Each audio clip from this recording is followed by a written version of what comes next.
Hey guys, welcome to my channel. My name is Valentine Lister, and this is my series on the minor arcana for the suit of cups. Today, we are going to get into the Five of Cups, and I'm going to tell you everything you need to know about this card, including the really fun part. I think it's fun. I hope you guys have been thinking this is fun.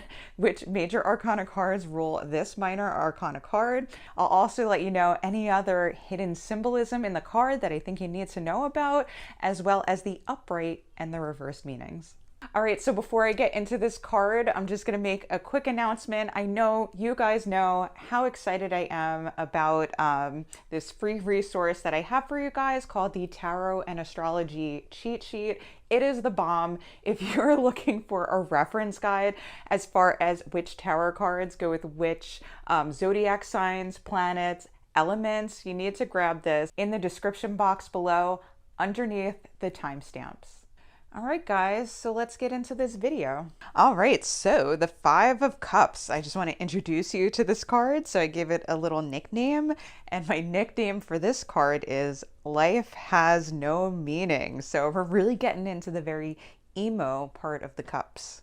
Okay, and so right away I'm going to get into the astrology of the card, which is the associated with the major arcana card rulers of this card, and we can see right away why the Five of Cups feels so dark, because it's ruled by the Tower and Death. So the Five of Cups is associated with Mars in Scorpio. And so we have Mars here, the god Mars, represented by the Tower, wearing the zodiac sign costume of Scorpio, which is represented by the Death card here.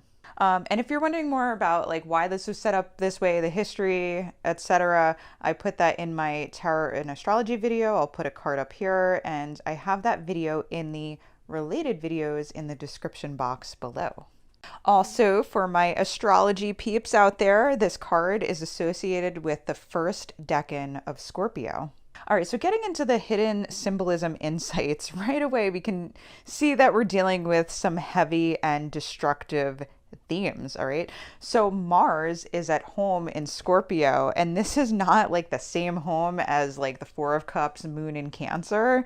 This is like pretty dark. In the Tower, Mars is like raining down fire on this tower, and these people, it looks like, you know, from what I can see, are falling to their deaths. And then we have in the Death card, right? Death is trampling over the king, and within both cards we can see a fallen crown. So they think, yeah, the crown is right here for the Death card. Crown is up here for the Tower card. So what does this mean in everyday experience? I think we can really, I don't know, I think we can already feel that, right? But it's what it represents is sorrow, grief, regarding the impermanence in life. So death is part of life, and even if there's like transformation that follows, as we see in the Death card, we see the sun in the background, it's still really painful while you're learning to let go. So Scorpio has a really hard time letting go, as we can see in the Five of Cups. So Scorpio is a feminine water sign that observes and reflects, and it deeply feels sadness, like cripplingly so. So in the Five of Cups, right, we have, I guess this is Mars, right? Or me on a very sad day, right? This is watching these cups, right? These three cups spill over, and it represents the deaths in the Tower. So I'll bring these other cards back.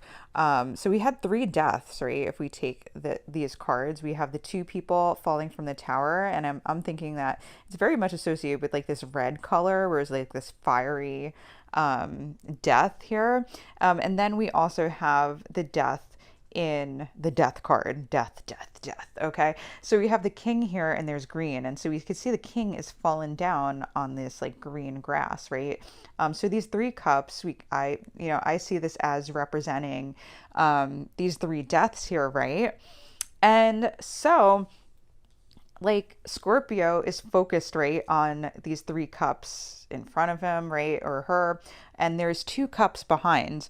And so I see this as Scorpio is just like too distraught to move on, even though they need to, even though there's like two cups, right, and life behind them.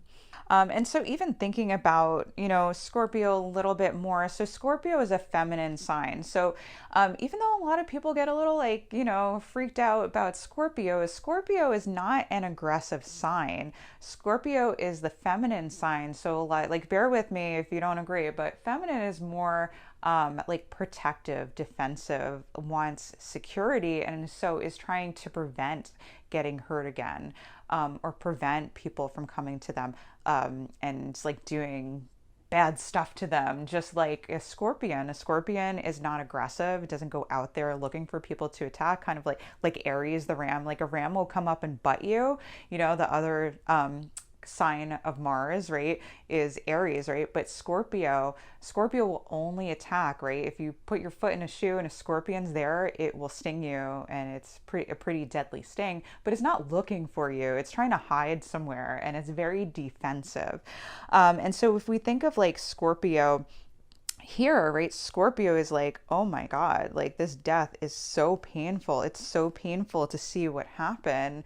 And it's like, I don't want to feel this anymore. How can I avoid this? Like, how do I manage and deal with these emotions and defend myself so that I don't have to go through this pain and that people won't hurt me anymore? And I have my chart ruler, is actually in this decan. I was going to go into this later, but like conversations going this way. So my chart ruler is in this decan. And yes, it makes me look like a very depressed person.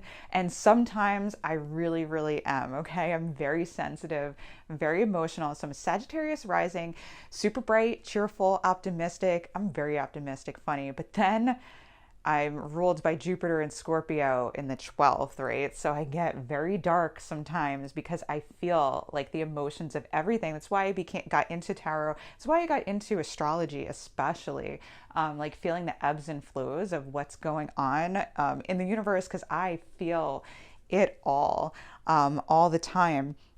And so it is like, it's very, very difficult. And so going to the other thing about Scorpio is the memory, right? So there's like the defensiveness in the future, because Scorpio has a very good memory. Every person with like Scorpio placements, in that placement, they have a very, very good memory. I mean, they're not remembering every detail, but emotionally, like the emotional memory is very, very strong. And so because of that, it can be very, very, very, very hard to let go, right? It's hard for me to forgive and forget when I can't forget. And a lot of times, right, and this could be for Scorpio, like we think we've forgiven, right? But we remember it again, because the memory, it's so hard to lose that, right? If you have a good memory, it is so hard to let go. And that's like Scorpio. That's the 5 of Cups here. And so, right, we see the River of Compassion here. That's similar to the Death card, just like moving this a little bit along, right? And we see the sun rising in the back, right? And in both these cards, in this Death card and here, there's a building, like there's another side, right? So basically, right, Scorpio just needs to cross this bridge of transformation so that like they can move on. So very simply, we're seeing a part of life ending and the potential for a new beginning. But if we get caught up in grief, like Scorpio, for what we've lost, we might not be able to move on, and we might spend all of our days thinking of the past and defending against being hurt again. We may know how to defend ourselves and fight back, but we may have lost the opportunity for transformation. And interestingly enough, again, my chart ruler, most important aspect of your chart, super important. I'll get into it when I get into astrology videos. But my chart ruler is in this decan, and this is a really interesting fact. Just like interesting how these cards do reflect life and can reflect your astrology chart. Is that I've had this recurring nightmares about bridges. And then I find out this card is my chart ruler, and there's a bridge in here, right? And ever since I've started working with tarot and astrology and my astrological chart, I've actually stopped having nightmares about these bridges. So that speaks to like the healing power, like the emotional, like healing power of using tarot cards and using astrology. Um, this is not just like surface level. This can go really deep if you really have a reverence and an honor for this practice and these cards, in connecting to the divine and learning the lessons that you need to learn. It can have really big effects on you. But I still get crazy and emotional and kind of dark. So, that's still there too. All right, yay for tangents. So I'm going to get into the colors in this card. So obviously black is a big color, big feel for this card, and it means power, the unconscious, banishing, and wisdom. And when we have this huge gray sky, so gray is also a mix of black and white and represents wisdom. And then we have this blue, fertile the blue represents compassion, serenity, and mental clarity. Okay, getting into the numerology. So the fives represent freedom, instability, and change. A roller coaster ride, stress and instability can be too much to handle, but can also suggest excitement, adventure, and movement. A challenging place if you hate change. There you go. Pretty consistent in this card, what all of these symbols mean. All right, so getting into the upright meaning, I think I mentioned before, it doesn't necessarily mean you're going to feel as bad as this person in this card. And actually, when I've pulled this card, they've been pretty good days. So this card mainly represents transition. So transition is the big thing you need to remember if you get this card. So it can represent that an end of something is coming and you need to make a change because of that. So it may not be anything major. Remember that this is a minor arcana card. So it's usually like everyday things. For example, when I got this card while doing my tarot journal, which I'll link a video about that here and in the description below, because I highly recommend the tarot journal.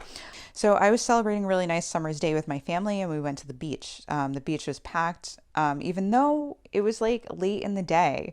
But it's getting towards the end of summer, right? So people are coming out in droves before the summer ends because they know it will end soon. So they're like creating, taking action like Mars and like, I'm going to get there before it ends, like defend against the end of the summer, right? Then later I got an email about my daughter's soccer practice starting in 2 days, right? It's fall soccer.